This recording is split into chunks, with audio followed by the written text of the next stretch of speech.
Un course que más se hopi na Holanda, me atraja de un tehuis.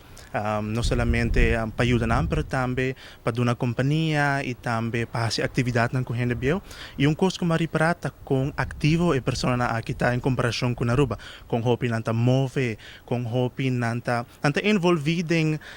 atividade social, não se nanta pensa, nanta escrever, nanta tipo na computer. E esse é curso que me prata de viajar, como também wow, de com bono tari para essa que sa masalmente na Aruba. Antobra Mita pensa que está algo que nos mister encorajar, algo que nos mister pensa mais arriba e também trabalhar arriba de.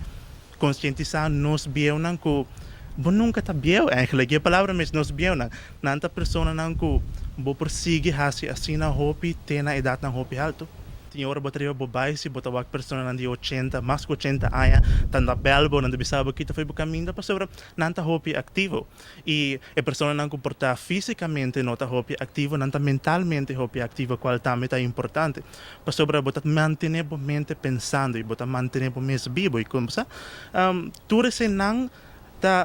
mostrava que o desenvolvimento nunca está stop. A minha quer é também com responsabilidade a nós como jovens também, com os maiores não, com os velhos não,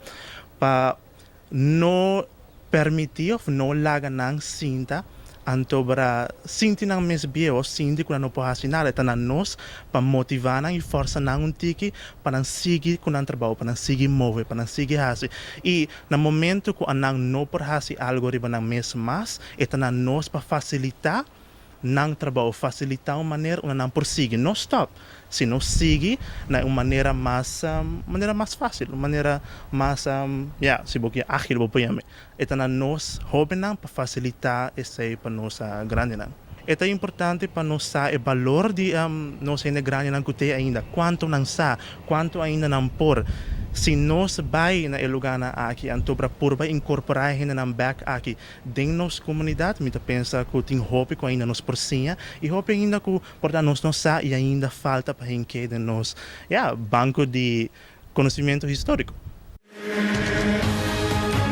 Essa aqui tá é Arubiano, o website